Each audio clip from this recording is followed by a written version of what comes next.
Hello everyone, तो कैसे हैं आप सब और आपका बहुत बहुत स्वागत है हमारे इस यूट्यूब चैनल जिसका नाम है जाबिश फिजिक्स। और न्यूटन्स लॉज ऑफ मोशन के इस लेक्चर में हम समझेंगे सिर्फ और सिर्फ नॉर्मल रिएक्शन के डायरेक्शन को कैसे फाइंड करते हैं। नॉर्मल रिएक्शन है क्या? एक्चुअली में लेक्चर फ्लो कुछ इस तरह है कि सबसे पहले हम समझेंगे कि क्वांटिटी कितने तरह की होती है, स्केलर, वेक्टर और टेंसर। फिर उसके बाद फोर्स के बारे में बेसिक बातें कि फोर्स की एसआई यूनिट क्या है, फोर्स का सीजीएस यूनिट क्या है, कितना न्यूटन कितने डाइन के बराबर होता है। फिर उसके बाद हम समझेंगे इस लेक्चर में कि नॉर्मल टाइप्स ऑफ फोर्स कितने हैं, ग्रेविटेशनल फोर्स, इलेक्ट्रोमैग्नेटिक फोर्स। फिर उसके बाद हम लोग समझेंगे न्यूक्लियर फोर्स, लेकिन उसमें से इलेक्ट्रोमैग्नेटिक फोर्स में से हम समझेंगे नॉर्मल रिएक्शन को निकालेंगे और टेंशन को निकालेंगे। और फिर नॉर्मल रिएक्शन को हम लोग समझेंगे कि नॉर्मल रिएक्शन एक्चुअली में है क्या। और फिर पूरा लेक्चर उसके डायरेक्शन को फाइंड आउट करने के ऊपर होगा और उसके समरी के ऊपर होगा, जो आपके स्क्रीन पर दिख रहा है कि नॉर्मल रिएक्शन क्या है, नॉर्मल रिएक्शन ये है। इन सारे समरी को समझ लेंगे क्योंकि क्वेश्चन बनाने में सबसे ज्यादा इंपॉर्टेंट है डायरेक्शन, क्योंकि नॉर्मल के डायरेक्शन के लिए ही काम करना है, क्योंकि पहला काम है डायरेक्शन। डायरेक्शन आपने निकाल लिया तो फिर नॉर्मल रिएक्शन की वैल्यू को आप इक्वेशन से फाइंड आउट कर लोगे।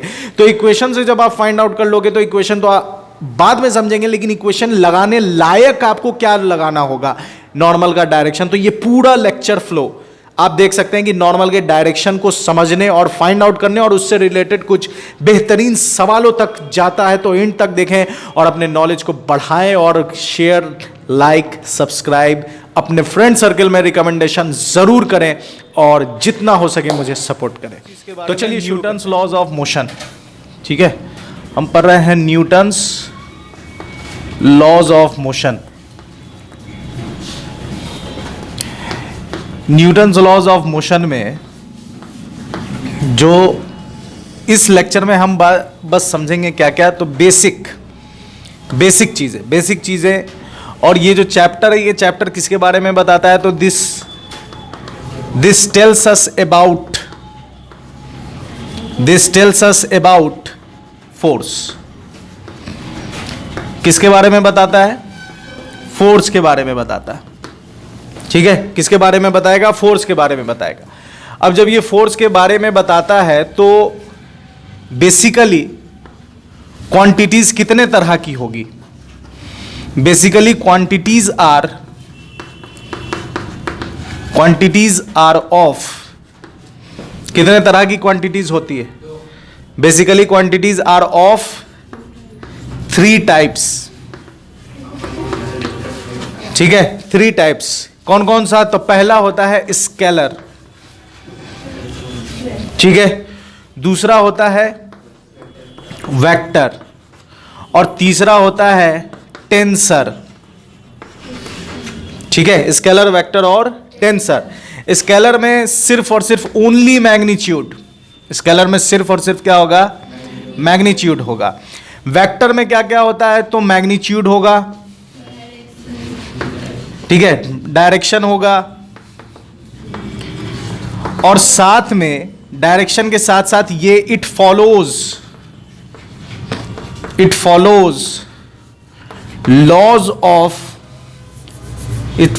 Vector laws. ये किसको फॉलो करता है?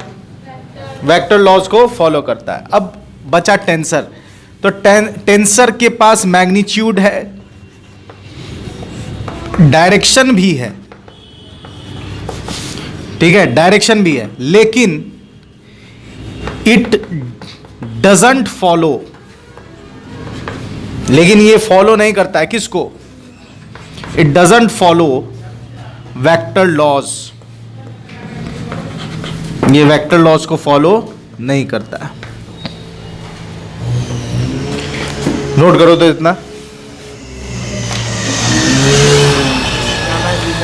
ओके, इधर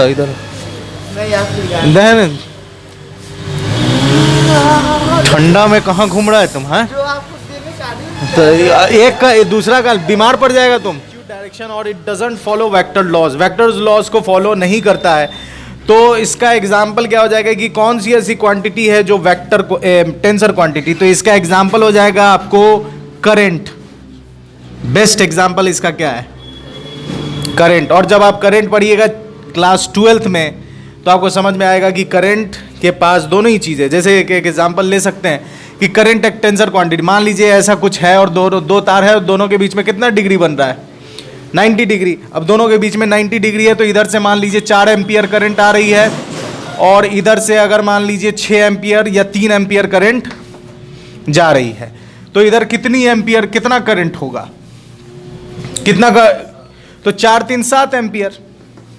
और अगर मान लीजिए कि ऐसा है, यहां से 4 एम्पियर करंट है और इधर से मान लीजिए कि इधर मान लीजिए कि कितना एम्पियर करंट आ रहा है, 3 एम्पियर। तो इसका मतलब, एक सेकंड, 4 है और इधर मान लो 6, तो इसका मतलब इधर 2 एम्पियर करंट है ना, 4 इधर 2, तो दोनों मिलकर कितना हो गया 6, इधर 4 और इधर 3, तो दोनों मिलकर कितना हो गया। क्या यहां पर तुम ऐसा फॉर्मूला लगा रहे हो क्या कि √4 का स्क्वायर प्लस 3 का स्क्वायर, ये फॉर्मूला तो आप नहीं लगा रहे। ये किसका फॉर्मूला है, वेक्टर का फॉर्मूला है। वेक्टर को हम लोग इस तरह से कैलकुलेट करते हैं कि जब दो, क्योंकि बीच में कितना है 90, तो 90 है तो इसका मतलब आर स्क्वायर बराबर 2ab cos थीटा, और थीटा कितना है यहाँ 90, तो सिर्फ हमारे पास यही ना बचेगा। तो करंट के पास मैग्नीट्यूड भी है और डायरेक्शन, और डायरेक्शन के चेंज होने से, देखिए इधर 3 था और इधर 6 निकल रहा है, तो डायरेक्शन के चेंज होने से करंट पर असर पड़ रहा है, लेकिन ये वेक्टर लॉ को फॉलो नहीं करता है। इसलिए टेंसर, तो बेसिकली क्वांटिटीज कितनी तरह की होंगी, 3 तरह की, स्केलर, वेक्टर और टेंसर। अब हम पढ़ रहे हैं किस चीज को, तो हम बात कर रहे हैं फोर्स के बारे में, क्योंकि ये चैप्टर किसके बारे में आइडिया देगा आपको, फोर्स के बारे में आइडिया देगा। तो आइए फोर्स को समझ लेते हैं, फोर्स के बारे में कुछ अच्छी बातें कर लेते हैं।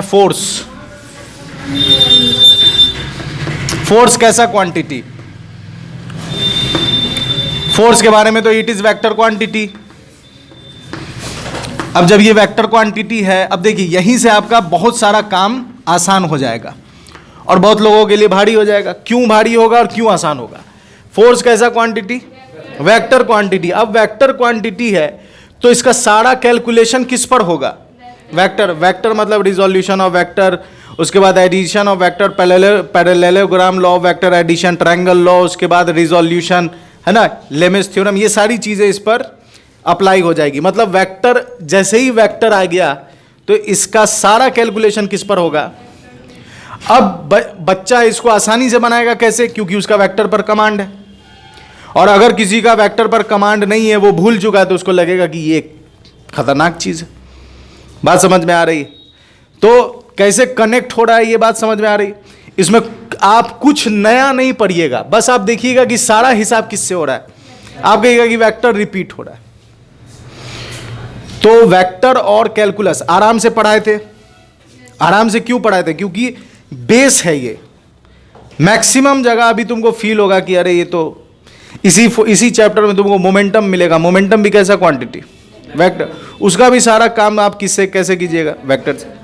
बात समझ में आ रही। तो फोर्स कैसा क्वांटिटी, वेक्टर क्वांटिटी। अब जब फोर्स वेक्टर क्वांटिटी है तो it is a vector quantity. उसके बाद इट्स एसआई यूनिट इज, इसका एसआई यूनिट क्या हो जाएगा, it's SI unit is Newton, ठीक है। और इसका सीजीएस यूनिट क्या हो जाएगा, CGS unit is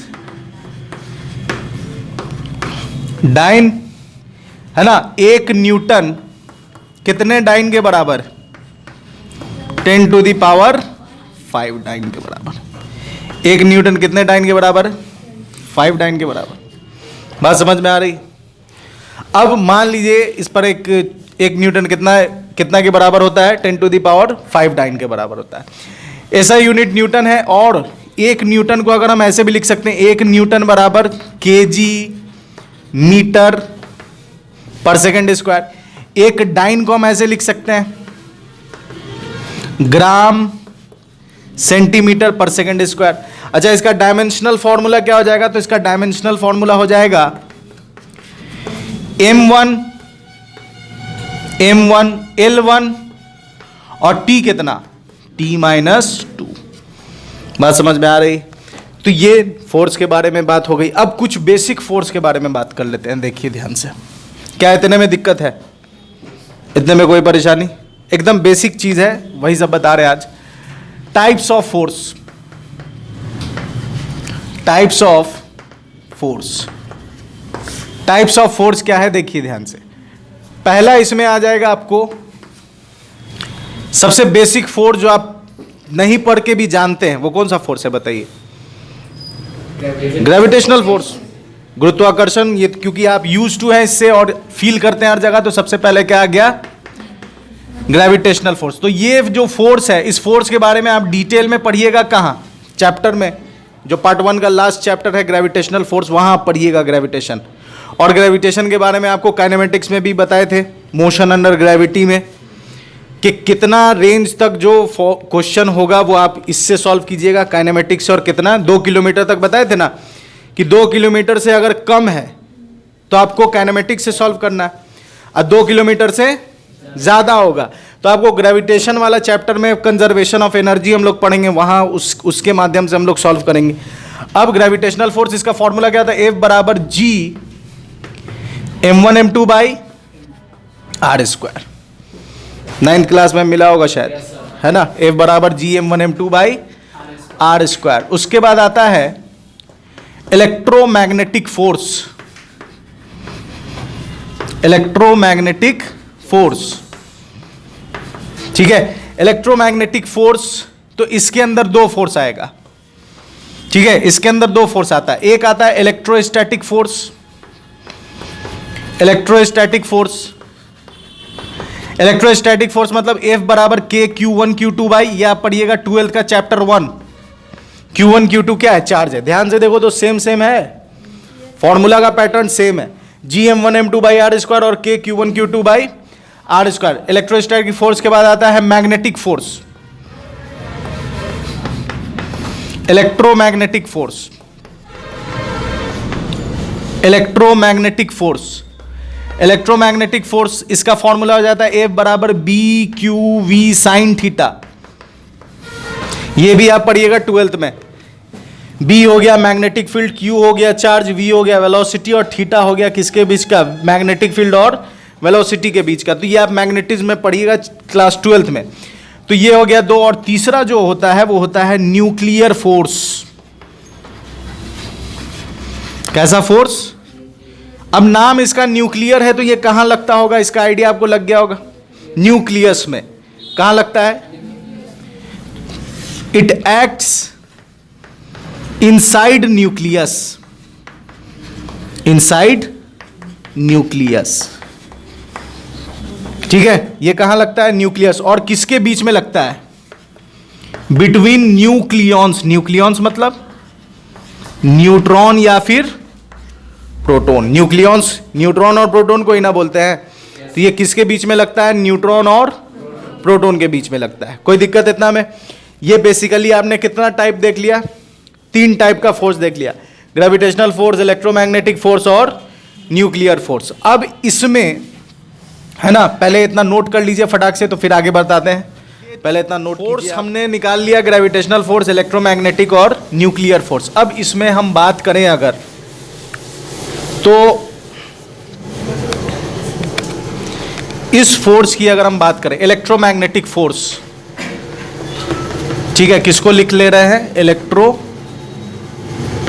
magnetic force, ठीक है? इस इलेक्ट्रोमैग्नेटिक फोर्स के अंदर 2 फोर्स आता है। एक फोर्स कहलाता है नॉर्मल रिएक्शन, नॉर्मल रिएक्शन, और दूसरा जो फोर्स है उसको हम लोग क्या बोलते हैं? टेंशन बोलते हैं, ठीक है? क्यों हम ऐसा बोल रहे हैं तो ध्यान से फिर से समझिए। इलेक्ट्रोस्टैटिक फोर्स मतलब कि चार्ज के बीच में लगने वाला, मतलब होता यह है कि मान लीजिए ये एक सरफेस है और ये एक दूसरा सरफेस है, यहां पर ये इसका एटम है और ये इसका एटम है।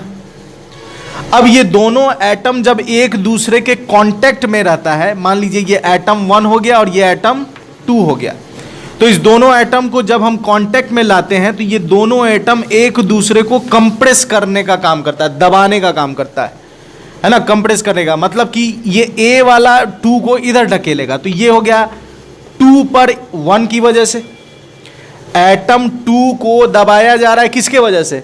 1 की वजह से। तो 2 भी 1 को दबाएगा तो इधर दबाएगा, तो ये हो गया 1 पर किसके वजह से? 2 की वजह से। तो दोनों ही एटम क्या कर रहा है? एक दूसरे को दबाने का काम कर रहा है। जैसे मान लीजिए कि ये डस्टर को मैंने ऐसे हाथ पर रखा, तो ध्यान से अगर आप देखें, ठीक है, ध्यान से अगर आप देखें तो ये डस्टर मेरे हाथ को किधर दबाना चाह रहा है? नीचे। और मेरा हाथ इस डस्टर को किधर दबाना चाह रहा है? ऊपर। तो ये दोनों एक दूसरे को क्या कर रहा है? कंप्रेस करने का काम कर रहा है। तो अब ये जब एक दूसरे को कंप्रेस करने का काम कर रहा है तो ये एक्चुअली में है क्या? ये एक फोर्स है। ये दोनों ही क्या है? फोर्स है। अब ये दोनों ही फोर्स एक दूसरे को क्या करना चाह रहा है? कंप्रेस। और ये कब होगा? जब दो एटम आपस में किस में आएंगे? कांटेक्ट में। ये इन कांटेक्ट याद रखना है। ये दोनों ही फोर्स कब एग्जिस्ट करेगा? जब दोनों किस में हो? कांटेक्ट में हो। यहां तक की कहानी क्लियर है। अब देखिए ध्यान से, ये दोनों ही फोर्स कब एग्जिस्ट करेगा? ये कांटेक्ट में आएगा, कांटेक्ट में आएगा तो दोनों एक दूसरे को दबाएगा, दबाने से क्या होगा? दोनों एक दूसरे पर फोर्स लगाएगा। ये जो फोर्स है, इस फोर्स को अगर हम सॉलिड की बात करें, सॉलिड, इन सॉलिड, इस फोर्स का, इस कंप्रेसिव फोर्स का नाम क्या हो जाएगा? Normal reaction. Normal reaction solid के केस में। मान लीजिए ये जमीन है और ये इस पर ब्लॉक रखा हुआ है, तो ब्लॉक इस जमीन को नीचे धकेलेगा, तो ये हो गया ब्लॉक अर्थ पर किसके वजह से? ब्लॉक की वजह से। तो ये हो गया normal reaction. Normal reaction on earth due to किसके वजह से? On the earth due to block. और अर्थ भी क्या करेगा? ब्लॉक को ऊपर ढकेलेगा। तो ये हो जाएगा ब्लॉक पर किसके वजह से? अर्थ की वजह से। तो ये हो गया normal reaction on block due to the earth. बात समझ में आ रही है? लेकिन जरूरी थोड़ी है कि खाली सॉलिड के ही कांटेक्ट में है। अगर मान लीजिए कि यहां पर एक छत है और इस छत से हमने क्या किया? एक रस्सी को ऐसे छोड़ा हुआ है। अब इस रस्सी में हमने क्या किया? एक वजन ऐसे लटका दिया। तो अब ये रस्सी कैसी हो जाएगी? ऐसी। मतलब ये रस्सी में कोई वजन नहीं है, तो ऐसा है। जब इस रस्सी में हम वजन डाल दिए, अब ध्यान से देखिए, इसको अगर हम जूम करेंगे तो यहां भी आपको दो एटम ऐसा दिखेगा। ये वाला इसको ऊपर ढकेलेगा और ये वाला इसको। तो रस्सी के केस में, इस रस्सी को इंग्लिश में क्या बोलते हैं? स्ट्रिंग। स्ट्रिंग के केस में इस फोर्स को, ये जो फोर्स था स्ट्रिंग के केस में, हम इस फोर्स को क्या बोलेंगे? टेंशन। बात समझ में आ रही है? नॉर्मल रिएक्शन कब कहलाएगा और टेंशन कब कहलाएगा? ये टेंशन और नॉर्मल। तो अभी हम सिर्फ किस पर बात करेंगे? Normal reaction. नॉर्मल रिएक्शन चूंकि एक फोर्स का हिस्सा है तो इसके पास दो चीजें होंगी, मैग्नीट्यूड और डायरेक्शन। तो अभी हम सिर्फ और सिर्फ बात करने वाले हैं किस पर? डायरेक्शन पर। क्योंकि मैग्नीट्यूड निकालने का काम हम किससे करेंगे? From equation. या अभी जब क्वेश्चन कराएंगे तो आपको समझ में आ जाएगा कि इक्वेशन से किस तरह मैग्नीट्यूड फाइंड किया जाता है। लेकिन मैग्नीट्यूड निकालने के लिए, इक्वेशन बनाने के लिए आपको सबसे पहले क्या आना चाहिए? डायरेक्शन निकालना। अगर आप डायरेक्शन निकालना आता है तो मतलब पहला स्टेप ही है डायरेक्शन। फिगर दिया रहेगा कि बताइए नॉर्मल रिएक्शन की वैल्यू क्या है, तो वैल्यू निकालने से पहले आपको नॉर्मल रिएक्शन का क्या बनाना पड़ेगा? डायरेक्शन। तो मोस्ट इंपॉर्टेंट है कि पहले हम लोग क्या समझ लें? डायरेक्शन। फिर उसके बाद डायरेक्शन जब समझ में आ जाएगा तो इक्वेशन बनाने में कोई रॉकेट साइंस नहीं है। तो बेसिकली अभी तक हमने क्या समझा? हमने समझा कि फोर्स है और फोर्स का कुछ टाइप है। उस टाइप में से हमने किस टाइप को निकाला? Electromagnetic force. इलेक्ट्रोमैग्नेटिक फोर्स के अंदर दो फोर्स आएगा, नॉर्मल रिएक्शन और टेंशन। नॉर्मल रिएक्शन और टेंशन है क्या? इसको समझने के लिए हमने देखा कि जब हम दो ऑब्जेक्ट को रखते हैं तो दोनों ऑब्जेक्ट एक दूसरे को कंप्रेस करता है। और कंप्रेस कब करेगा? जब वो किस में हो? कांटेक्ट में। अब जब कंप्रेस करता है, तब जब वो कांटेक्ट में हो तो कांटेक्ट में दोनों एक दूसरे को दबाता है। और दोनों एक दूसरे को जब दबाएगा तो ये दबाने में एक फोर्स लगा रहा है। यही दबाव अगर सॉलिड में होगा तो हम उसको क्या कहेंगे, नॉर्मल रिएक्शन। और यही दबाव अगर धागे में हो, रस्सी में हो, केबल में हो तो हम उसको क्या कहेंगे, टेंशन। तो अब हम लोग सिर्फ और सिर्फ किसको पढ़ेंगे, नॉर्मल रिएक्शन को, और नॉर्मल रिएक्शन के भी किस चीज को, डायरेक्शन को। बात समझ में आ रही है? तो इतना नोट कीजिए, फिर हम आगे बात करते हैं।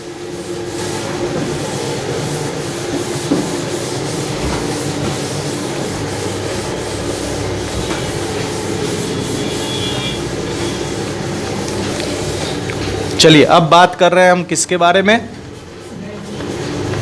नॉर्मल रिएक्शन के बारे में। ठीक है, ध्यान से देखिए नॉर्मल रिएक्शन को। ये कोई ब्लॉक है, इस पॉइंट को अगर हम जूम करें, इस पॉइंट को अगर हम क्या करें, जूम करके देखेंगे माइक्रोस्कोप में, तो ये कुछ आपको ऐसा दिखेगा। ये अर्थ है नीचे का और ये ब्लॉक है ऊपर। तो आप ध्यान से देखेंगे कि एक नॉर्मल फोर्स यहां लग रहा है N1, एक दूसरा नॉर्मल फोर्स लग रहा है N2, तीसरा यहां लग रहा है। ऐसा करके बहुत सारा नॉर्मल रिएक्शन लग रहा है। लेकिन इन सारे नॉर्मल, हम इतना नॉर्मल यहां नहीं दिखाते हैं। हम क्या करते हैं, ये अर्थ है, ये ब्लॉक है, और हमने एक नॉर्मल दिखाया। मतलब ये जो नॉर्मल है ये एक्चुअली में रिजल्टेंट है किसका, रिजल्टेंट ऑफ ये सारे नॉर्मल का, रिजल्टेंट ऑफ इंडिविजुअल नॉर्मल्स। बात समझ में आ रही? हम जो नॉर्मल दिखाते हैं वो इस सारे नॉर्मल का क्या है, इंडिविजुअल नॉर्मल्स का क्या है, रिजल्टेंट है। ठीक है, अब इसमें और इसमें उतना कुछ ये नहीं है, बस आपको दिखाना था, समझाना था कि ये नॉर्मल बेसिकली सारे का क्या है, रिजल्टेंट है। इससे कोई आगे कुछ काम इसका कुछ खास नहीं है, बस बेसिक पॉइंट था जो आपको समझना था। ठीक है, अब देखिए ध्यान से कि ये ब्लॉक है, तो नीचे ब्लॉक अर्थ पर लगा रहा है, तो ये लिखेंगे NEB, मतलब normal on earth due to किसके वजह से, ब्लॉक की वजह। तो ब्लॉक भी ऊपर लगाएगा, है ना। ये अर्थ पर लगा किसके वजह से, ब्लॉक की वजह से। तो अब अर्थ, अब ब्लॉक पर लगाएगा कौन, अर्थ। ये हो गया normal on block due to किसके वजह से, अर्थ की वजह से। अब एक चीज समझिए, यहां पर अगर आप ध्यान से देखिएगा तो NEB बराबर होगा किसके, ये दोनों आपस में इक्वल है। कैसे पता कि ये आपस में इक्वल है, अगर जैसे मान लीजिए कि कोई एक टेबल है, ठीक है, इस टेबल पर आपने एक बड़ा सा पत्थर डाल दिया, एक बड़ा सा पत्थर रख दिया, टेबल टूट गया। आपने क्या किया, इस टेबल पर बड़ा सा क्या डाल दिया, पत्थर डाल दिया, टेबल क्या हुआ, टूट गया। टेबल का टूटना इस बात का सबूत है कि पत्थर के द्वारा जो नीचे लग रहा था, है ना, ये अर्थ पर लग रहा था किसके वजह से, पत्थर की वजह से, स्टोन की वजह से, ऐसे कर दीजिए। और इस टेबल ने भी ऊपर लगाया होगा, है ना, टेबल ने भी क्या किया होगा, ऊपर लगाया होगा। तो ये है table, normal on table due to किसके वजह से, स्टोन की वजह से। ऊपर कौन लगा रहा है, तो ऊपर लगा रहा है कौन, स्टोन पर कौन लगा रहा है, टेबल। तो अगर ये टेबल टूट गया, इसका मतलब कि जो टेबल पर स्टोन लगा रहा था वो बड़ा था, और स्टोन पर जो टेबल लगा रहा था वो क्या था। बात समझ में आ रही? हम जो अभी केस कर पढ़ रहे हैं इसमें ना ही ये टूटकर नीचे आ रहा है और ना ही ये हवा में ऊपर जा रहा है। इसका मतलब जितना नीचे लग रहा है उतना ही, इसलिए दोनों एक दूसरे को क्या कर दे रहा है, बैलेंस। दोनों एक दूसरे को क्या कर दे रहा है, बैलेंस कर दे रहा है। बैलेंस कर दे रहा है, इस वजह से NEB बराबर क्या हो गया, NBA के। मतलब जितना ब्लॉक पर अर्थ लगा रहा है उतना ही, है ना, जितना अर्थ पर ब्लॉक लगा रहा है उतना ही ब्लॉक पर कौन लगा रहा है, अर्थ लगा रहा है। बात समझ में आई? तो ये नॉर्मल का केस, ठीक है। अब इस नॉर्मल को थोड़ा विजुलाइज करके कुछ पॉइंट लिख सकते हैं नॉर्मल के बारे में। क्या पॉइंट लिख सकते हैं, तो ध्यान से देखिए। नॉर्मल इज पहला पॉइंट, ये दोनों normal reaction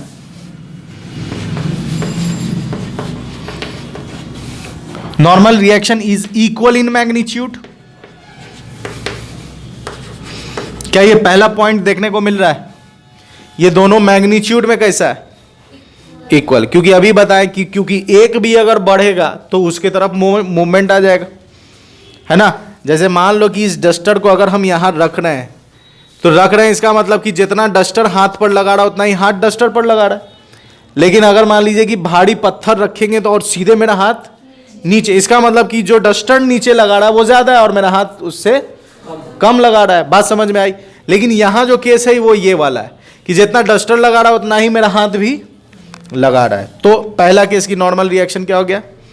equal in magnitude. दूसरा केस क्या है, मतलब दूसरा पॉइंट क्या है? क्या ये दोनों का डायरेक्शन सेम है कि अलग अलग? अलग अलग है। तो और अलग अलग में कैसा है? Opposite in direction. तो डायरेक्शन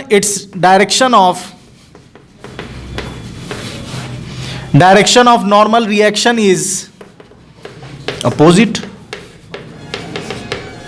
डायरेक्शन नॉर्मल रिएक्शन के क्या है? अपोजिट है।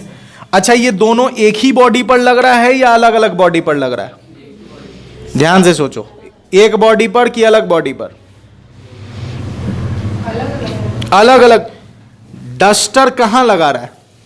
हाथ पर, तो हाथ पर लगा। हाथ किस पर लगा रहा है? डस्टर पर, तो डस्टर पर लगा। तो हाथ और डस्टर एक ऑब्जेक्ट है कि अलग अलग? अलग अलग है। तो it acts on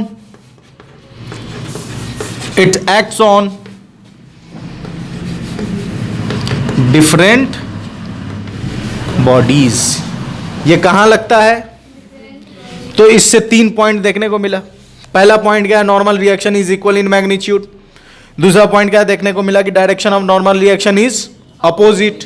तीसरा, इट एक्ट्स ऑन। ये जो 3 प्रॉपर्टी है, ये जो 3 बात है, ये किससे मिलता है? तो ये मिलता है न्यूटन के थर्ड लॉ से, एक्शन रिएक्शन, सुने होंगे। तो ये जो क्या बना रहा है, मतलब ये तीनों प्रॉपर्टी बना रहा है कि नॉर्मल रिएक्शन आर। इससे एक और पॉइंट निकल आया कि नॉर्मल रिएक्शन आर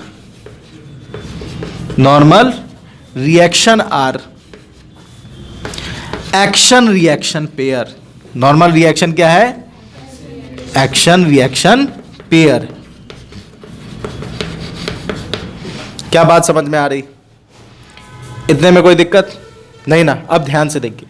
तो ये नॉर्मल के बारे में हमने बात कर लिया कि नॉर्मल ये है, नॉर्मल वो है, जिसका डायरेक्शन ये डिफरेंट बॉडीज पर लगता है, ये एक्शन रिएक्शन पेयर बना रहा। अब एक चीज और देखें कि इसका मोस्ट इंपॉर्टेंट पॉइंट क्या है ना। इसके बाद यहां it acts between the two surfaces in contact. ये कहां लगेगा? ये कहां लगेगा? टू सरफेसेस इन कॉन्टैक्ट, वहां लगेगा। स्टार्टिंग में ही ना बताए थे कि कॉन्टैक्ट होगा तो आएगा 2 चीज आएगा, सॉलिड के लिए नॉर्मल रिएक्शन और धागे के लिए क्या हो जाएगा? टेंशन हो जाएगा। तो it acts between the to surfaces in contact such that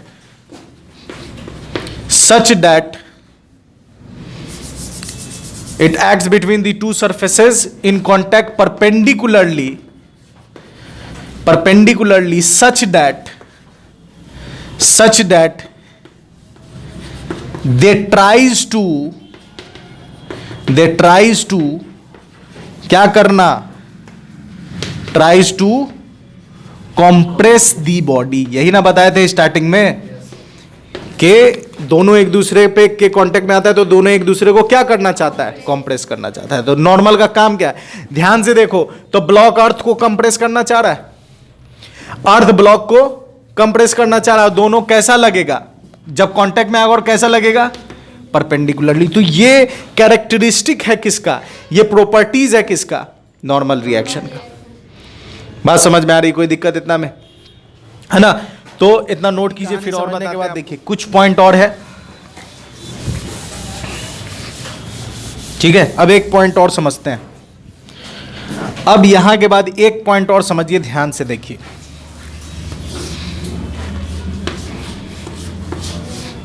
ये ब्लॉक ए, ये ब्लॉक बी, और इस पर हम इधर से फोर्स लगा रहे हैं, ठीक है। फिर ये ए ब्लॉक और ये बी ब्लॉक, अब हम इधर से फोर्स लगा रहे हैं, ठीक है। इस पर इधर से फोर्स लगा रहे हैं, इस पर। अब इस केस में बताइए कि ए पर, बी पर ए की वजह से किधर लगेगा?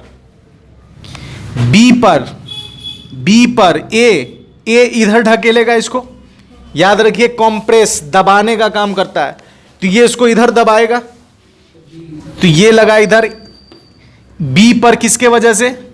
ए की वजह, तो बी ए को इधर दबाएगा, तो ये लगा ए पर, किसकी वजह से? बी की वजह से, ठीक है। फोर्स इधर है, मतलब एक्सेलरेशन इधर है। अब इस केस में ये बदलेगा या सेम रहेगा? तो फिर से आते हैं, बी पर ए, तो ए क्या करेगा? फिर से बी को इधर दबाएगा, इधर दबाना थोड़ी कहेंगे, ये तो इधर दबाएगा, तो बी पर ए की वजह से इधर लगा, और ए पर बी इधर लगाएगा। क्या कोई दिक्कत है इतना में? कौन किसको किस तरह दबा रहा है, बात समझ में आ रही? बी पर ए इधर, आपको क्या क्या देखना है? इन कांटेक्ट, परपेंडिकुलरली और कंप्रेस। तो दोनों ब्लॉक का कांटेक्ट कौन है? यही ना है। दोनों ब्लॉक आपस में कांटेक्ट किस हिस्से में? इस हिस्से में।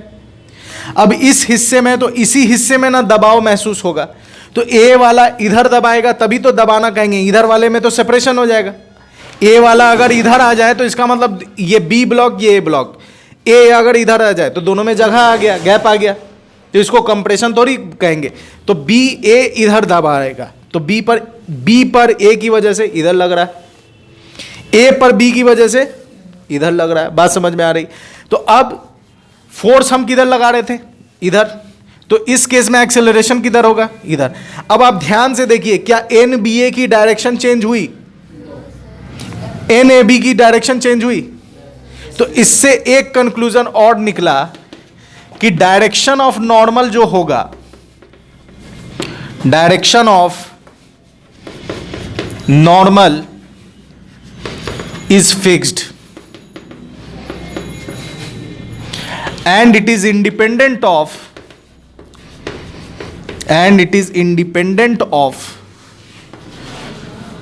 acceleration of system,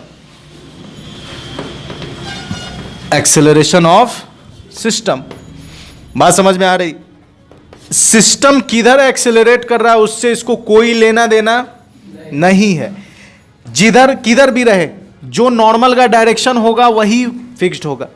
चाहे आप देख लीजिए एक्सेलरेट, पूरा सिस्टम इधर जा रहा है, उससे कोई फर्क नहीं पड़ रहा है, एन बी ए इधर है और एन ए बी इधर है। इस केस में पूरा सिस्टम किधर जा रहा है? इस तरफ जा रहा है, तो एन बी ए इधर है और एन ए बी इधर है। तो नॉर्मल रिएक्शन से रिलेटेड कितना पॉइंट हो गया? 4 और 2 6 पॉइंट आपके दिमाग में होना चाहिए और क्वेश्चन फटाक से बनेगा। सबसे पहला, normal reaction is equal in magnitude. दूसरा, direction of normal reaction is opposite होगा। It acts between 2 different bodies पर लगेगा। नॉर्मल रिएक्शन एक्शन रिएक्शन का पेयर बनाता है। उसके बाद ये लगता है कहां पर? 2 सरफेस के कांटेक्ट में, जहां पर कांटेक्ट होगा वहां पर। और कैसे लगेगा? परपेंडिकुलरली, सच दैट, इस तरह से कि दोनों एक दूसरे को क्या करना चाहेगा? कंप्रेस करना चाहेगा, है ना। और डायरेक्शन ऑफ नॉर्मल हमेशा क्या होगा? फिक्स्ड होगा। उससे कोई मतलब नहीं है कि एक्सेलरेशन ऑफ सिस्टम किधर है। कोई दिक्कत इतना में? कोई दिक्कत नहीं है इतना में। तो इसका फोटो खींचो फटाक से। ये एक नई चीज बताए, इसका फोटो खींचो।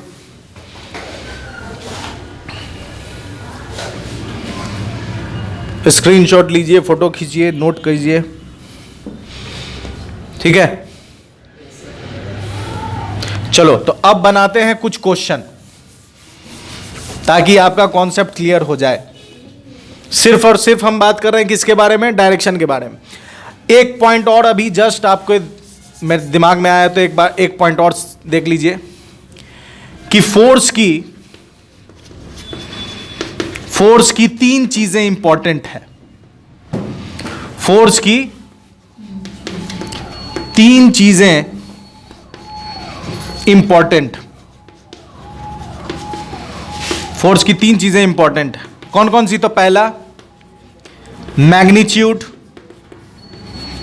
दूसरा डायरेक्शन, और तीसरा पॉइंट ऑफ एप्लीकेशन। तीसरा क्या है? Point of application. ये 3 पॉइंट इंपॉर्टेंट है किसके लिए? फोर्स के लिए। अब आप कहिएगा कि सर मैग्नीट्यूड तो समझ में आ रहा है और डायरेक्शन भी समझ में आ रहा है, लेकिन पॉइंट ऑफ एप्लीकेशन क्या है, इसको थोड़ा बताइए। तो पॉइंट ऑफ एप्लीकेशन ये है कि जैसे मान लीजिए कि ये डस्टर को यहां रख दिया मैंने, है ना। अब अगर इसको स्लाइड कराना होगा, कॉपी देना है ये, ध्यान से देखिए, ये डस्टर को ऐसे ऐसे डाल दिया, ठीक है। अब ये उंगली है और ये फोर्स हम इसको लगा रहे हैं, तो ये आगे बढ़ रहा है, ऐसे ऐसे बढ़ रहा है, ठीक है। ये ऐसे आगे मूव कर रहा है, इसको हम यहां फोर्स, ये उंगली और फोर्स लगा रहे हैं, तो यहां ऐसे मूव कर रहा है, ठीक है। यही उंगली और यही फोर्स और हम यहां लगा रहे हैं, क्या ये मूव कर रहा है? ये तो गिर गया। ये क्या हुआ? गिर गया। इसी को क्या बोलते हैं? Point of application. मतलब हम फोर्स यहां लगा रहे हैं, तो ये मेरा पॉइंट ऑफ एप्लीकेशन ये है। हम फोर्स यहां लगाएंगे तो पॉइंट ऑफ एप्लीकेशन ये हो जाएगा। यहां लगाने से ये आगे मूव कर रहा है, लेकिन यहां लगाने से ये आगे गिर जा रहा है। वो क्या हो जा रहा है? रोटेट हो जा रहा है। बात समझ में आ रही है? तो इसी को क्या कहते हैं हम लोग? Point of application. Point of application. तो ध्यान से देखिए, इस चैप्टर में न्यूटन्स लॉज ऑफ मोशन में हम सिर्फ किसके बारे में बात करेंगे? पॉइंट ऑफ एप्लीकेशन की बात करेंगे हम कहां? रोटेशन चैप्टर में। पॉइंट ऑफ एप्लीकेशन की बात कहां करेंगे हम? रोटेशन चैप्टर में। बात समझ में आ रही है? अब आते हैं एग्जांपल पर। नॉर्मल रिएक्शन के डायरेक्शन पर सवाल है। देखिए ध्यान से, नॉर्मल रिएक्शन के डायरेक्शन पर सवाल क्या क्या है। तो सबसे पहला एक एग्जांपल लल्लू से सवाल है, आप बना सकते हैं। ये अर्थ, एक ब्लॉक रखा हुआ है, ए इसके ऊपर रखा हुआ है, बी और इसके ऊपर रखा हुआ है सी। आपको बताना है एन बी पर सी की वजह से किधर लगेगा और बी पर ए की वजह से किधर लगेगा। हाँ, उसके बाद सी पर बी की वजह से किधर लगेगा, बताओ। बी पर सी की वजह से, तो बी पर सी, तो सी क्या करेगा उसको? तो लगेगा डाउनवर्ड। डाउनवर्ड। बी पर ए की वजह से, बी पर ए की वजह, ए बी को अपवर्ड। सी पर बी किधर लगाएगा? सी पर बी, सी पर बी अपवर्ड। बात समझ में आ रही है? ये लल्लू सा क्वेश्चन था कि नहीं था? चलिए लल्लू के बाद आते हैं फूल के पास।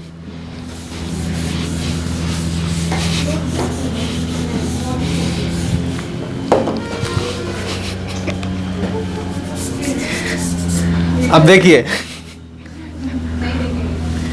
दूसरा एग्जाम्पल।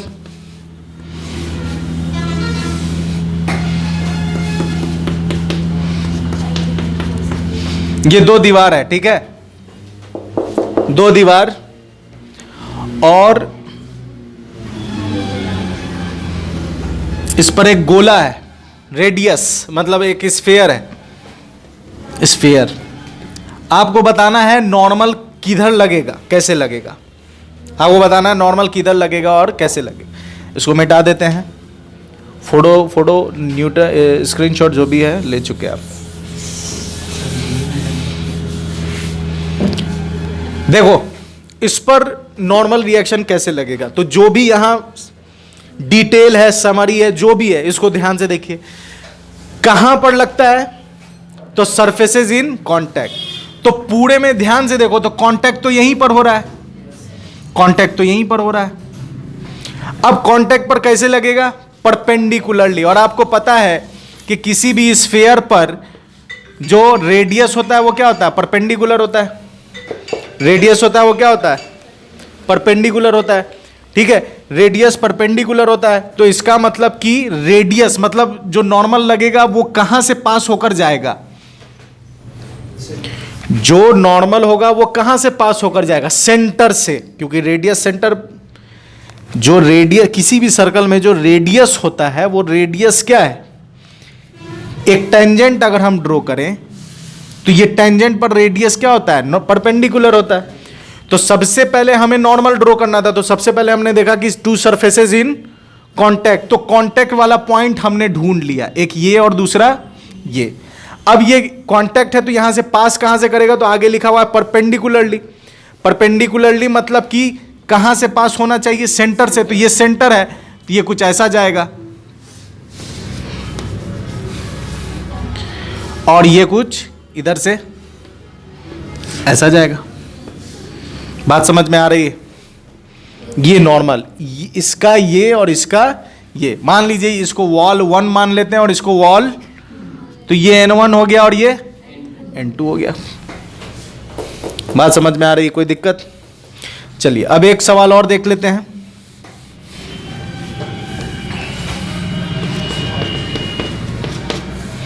एक सवाल और ये है, ध्यान से देखो।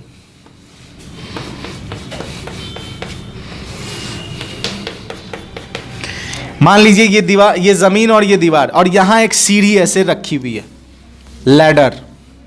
अब बताइए कि आप किस तरह से इसका नॉर्मल ड्रॉ करेंगे। ठीक है, अब आप कहिएगा कि नॉर्मल ड्रॉ करना तो हमको क्या देखना है, पॉइंट ऑफ कांटेक्ट। तो कांटेक्ट का पॉइंट ये है और ये है। अब इस दोनों के लिए हम नॉर्मल कैसा ड्रॉ करेंगे, कंफ्यूजन है ना? तो नॉर्मल कैसा ड्रॉ होगा, ध्यान से देखिए। नॉर्मल इसका वाला तो आपको आइडिया मिल गया होगा कि ऐसा ड्रॉ करना है, लेकिन इसका वाला आपको थोड़ा दिमाग में आ रहा होगा कि ऐसा ड्रॉ करना है ना? क्या है, अब थोड़ा सा आपको यहां समझना है। यहां पर देखिए, इस पॉइंट ऑफ कांटेक्ट के दोनों तरफ दीवार का भी सरफेस, दीवार की भी सरफेस है।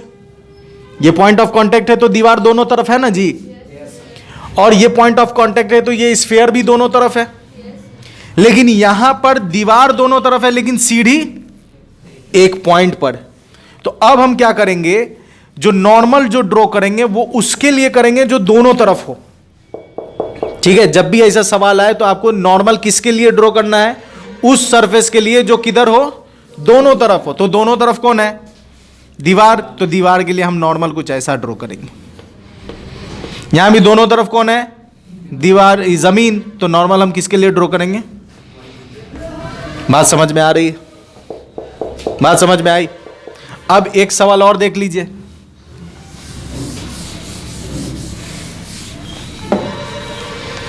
मान लीजिए कि ये दीवार, ये जमीन, ये दीवार और ये सीढ़ी अब ऐसे रखी हुई है, सीढ़ी अब ऐसे रखी हुई है। अब बताइए नॉर्मल, सबसे पहले पॉइंट ऑफ कांटेक्ट ढूंढना है। तो एक पॉइंट ऑफ कांटेक्ट ये है, दूसरा पॉइंट ऑफ कांटेक्ट ये। अब आपको नॉर्मल ड्रॉ करना है तो किसके लिए ड्रॉ करेंगे, दीवार जो दोनों तरफ है। तो दोनों तरफ यहां कौन है, जमीन, ये नॉर्मल। यहां पर दोनों तरफ कौन है, सीढ़ी। तो सीढ़ी के लिए हम ऐसा ड्रॉ करेंगे। बात समझ में आ रही है? कोई दिक्कत इतना में? तो नॉर्मल रिएक्शन और नॉर्मल रिएक्शन के डायरेक्शन को कैसे फाइंड आउट करना है, ये बात समझ में आ गई। ये पहला स्टेप है, ये आप आ जाएगा तो फिर आप इक्वेशन से क्या बना लीजिएगा, क्वेश्चन बना लीजिएगा। इतना का स्क्रीनशॉट लीजिए पहले, फिर आगे। मान लीजिए कि कुछ ऐसा सवाल है,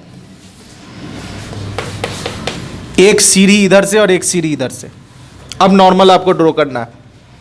अब कैसे ड्रॉ होगा, पॉइंट ऑफ कांटेक्ट यहां पर भी है तो जो दोनों तरफ होगा उसके लिए ड्रॉ कर देंगे, जो दोनों तरफ होगा उसके लिए ड्रॉ कर देंगे। लेकिन यहां पर तो लफड़ा फंस गया, किधर है, कोई दोनों तरफ नहीं है। तो जैसे ही इस तरह का है तो आपको क्या करना है, दोनों का दो कंपोनेंट ले लेना है। एक ले लेना है y की तरफ और एक ले लेना है x की तरफ। दोनों का रिजल्टेंट उतना ही आएगा जितना आप, कहीं पर भी अगर आपको कंफ्यूजन है कि किधर हो तो आप क्या कीजिए, दो ले लीजिए, एक y और दूसरा x। बात समझ में आ रही है? इसी से मिलता जुलता एक और सवाल देख लीजिए। मान लो कि एक रॉड है या एक लकड़ी है और इस लकड़ी को हमने कील से ठोक दिया। अब बताइए नॉर्मल किधर जाएगा। तो अब नॉर्मल, अब इसमें भी कंफ्यूजन है। तो जैसे ही कंफ्यूजन है तो आपको क्या बताए, क्या ले लेना है, एक y ले लेना और एक। तो यहां पर आप y लीजिएगा ऐसे और x लीजिएगा ऐसे, तो ये गड़बड़ हो जाएगा। क्यों गड़बड़ होगा, क्योंकि n और y के अलग होकर ये आ रहा है। तो सवाल बन तो इसमें भी जाएगा लेकिन आपको क्या करना है, आसान बनाना है। तो आप क्या कीजिए, इसके अलोंग ले लीजिए x और इसके इधर ले लीजिए y। बात समझ में आ रही? जहां कंफ्यूजन हो वहां पर आपको दो ले लेना, एक ny और nx, और दोनों को सॉल्व कीजिएगा तो दोनों का रिजल्टेंट जिधर होगा उधर आपको फाइंड आउट हो जाएगा कि किस तरफ इसका रिजल्टेंट जा रहा है। तो इतने से हमने समझा कि नॉर्मल रिएक्शन का डायरेक्शन क्या होगा। कोई दिक्कत इतना में? तो यहां तक की कहानी आपने बेहतरीन तरीके से समझ ली होगी और बेहतरीन तरीके से समझ में आ गया होगा। इसके नेक्स्ट लेक्चर में हम बात करने वाले हैं न्यूटन्स लॉज ऑफ मोशन में न्यूटन्स के पहले लॉ को, और करेंगे हम इक्विलिब्रियम वाले क्वेश्चंस। तो लिंक और वीडियो का लिंक आपको स्क्रीन पर डिस्प्ले हो रहा होगा, तो जाकर देख सकते हैं और अपने नॉलेज को बढ़ा सकते हैं। मेरे साथ बने रहने के लिए बहुत बहुत शुक्रिया। अपना ख्याल रखें। गुड बाय एंड खुदा हाफिज।